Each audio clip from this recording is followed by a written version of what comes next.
এতিমদের দেখাশোনা করা। সাহল ইবনে সাদ নবী করিম সাল্লাল্লাহু আলাইহি সাল্লাম থেকে বর্ণনা করেছেন, তিনি বলেছেন, আমি ও এতিমদের দেখাশোনার দায়িত্ব গ্রহণকারী জান্নাতে এতদূর ব্যবধানে থাকব। তারপর তিনি নিজের তর্জনী ও মধ্যমা আঙ্গুল দিয়ে ইঙ্গিত করে দেখালেন। সূত্র বুখারী, হাদিস নং 6005। ক্রোধ থেকে বিরত থাকা। আবু হুরায়রা রাদিয়াল্লাহু থেকে বর্ণিত, এক ব্যক্তি নবী করিম সাল্লাল্লাহু আলাইহি সাল্লামকে বলল, আমাকে উপদেশ দিন। তিনি বললেন, রাগ করো না। সে কয়েকবার একই কথা পুনরাবৃত্তি করল, আর তিনি বললেন, রাগ করো না। সূত্র বুখারী, হাদিস নং 6116। আল্লাহর ভয়ে কাঁদা।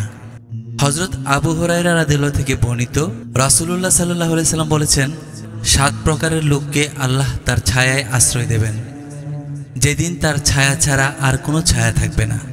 তাদের মধ্যে একজন হলো এমন ব্যক্তি যে নির্জনে আল্লাহকে স্মরণ করে চোখের পানি প্রবাহিত করে। সূত্র বুখারী, হাদিস নং 660, মুসলিম 1031। সাদকায়ে জারিয়া। আবু হুরায়রা রাদিয়াল্লাহু থেকে বর্ণিত, রাসূলুল্লাহ সাল্লাল্লাহু আলাইহি সাল্লাম বলেছেন, মানুষ যখন মারা যায় তার সমস্ত আমল বন্ধ হয়ে যায়, তবে 3টি আমলের নেকি জারি থাকে: সাদকায়ে জারিয়া, ফলপ্রসূ ইলম বা জ্ঞান, এবং সুসন্তান যে তার জন্য দোয়া করে। সূত্র মুসলিম, হাদিস নং 1631। মসজিদ তৈরি করা। উসমান ইবনে আফফান রাদিয়াল্লাহু থেকে বর্ণিত, যখন তিনি রাসূলুল্লাহ সাল্লাল্লাহু আলাইহি সাল্লামের মসজিদ পুনর্নির্মাণ করেন, তখন লোকেরা তার সমালোচনা করে। তিনি তাদের জবাবে বললেন, তোমরা অনেক কিছু বললে, কিন্তু আমি রাসূলুল্লাহ সাল্লাল্লাহু আলাইহি সাল্লামকে বলতে শুনেছি, যে ব্যক্তি আল্লাহর সন্তুষ্টির জন্য একটি মসজিদ তৈরি করবে, আল্লাহ তার জন্য জান্নাতে অনুরূপ একটি ঘর তৈরি করবেন। সূত্র বুখারী, হাদিস নং 450, মুসলিম, হাদিস নং 533। কেনাবেচায় নরম ও সহজ পন্থা অবলম্বন করা। জাবির ইবনে আব্দুল্লাহ রাদিয়াল্লাহু থেকে বর্ণিত, রাসূলুল্লাহ সাল্লাল্লাহু আলাইহি সাল্লাম বলেছেন, সেই ব্যক্তির প্রতি আল্লাহ রহম করুন যে বিক্রি করার সময়, কেনার সময় এবং স্বীয় অধিকার চাওয়ার সময় সহজ ও নরম পন্থা অবলম্বন করে। সূত্র বুখারী, হাদিস নং 2076। রাস্তা থেকে কষ্টদায়ক জিনিস সরিয়ে দেয়া।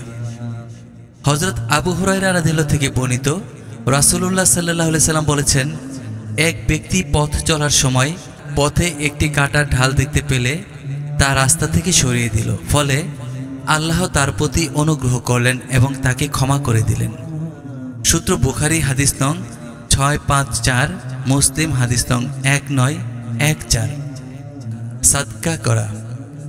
আবু হুরায়রা রাদিয়াল্লাহু থেকে বর্ণিত, তিনি বলেন, রাসূল সাল্লাল্লাহু আলাইহি সাল্লাম বলেছেন, যে ব্যক্তি তার হালাল উপার্জন থেকে একটি খেজুরের মূল্য পরিমাণ দান করে, আল্লাহ তো হালাল ব্যতীত অন্য কিছু গ্রহণ করেন না, তবে আল্লাহ তা তার ডান হাতে গ্রহণ করেন, অতঃপর তাকে তার দানকারীর জন্য বৃদ্ধি করতে থাকেন, যেরূপ তোমাদের কেউ তার অশ্ব শাবককে লালন পালন করতে থাকে।